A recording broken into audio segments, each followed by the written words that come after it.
রান্না করছি আমি বেগুন ভাজা, উস্তা ভাজা, গরম ভাত,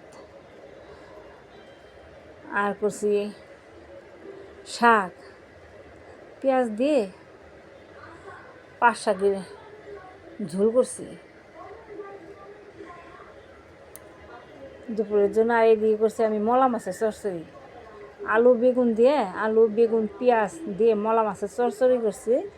আমি মশলা দিছি কাঁচামরিচ, পরিমাণ মতো লবণ আর হলুদ, আর যে পেঁয়াজ, আর কিন্তু কোনো মশলা দিইনি। এই দিয়ে আমি মলা মাছের চচ্চড়িটা করছি। আর এদিকে আমার গরম ভাত হয়ে গেছে, শাকটাও হয়ে গেছে, ভাজা করছি কিছু, আর মলা মাছের চচ্চড়ি করছি। এই রান্না করছি দুপুরের জন্য।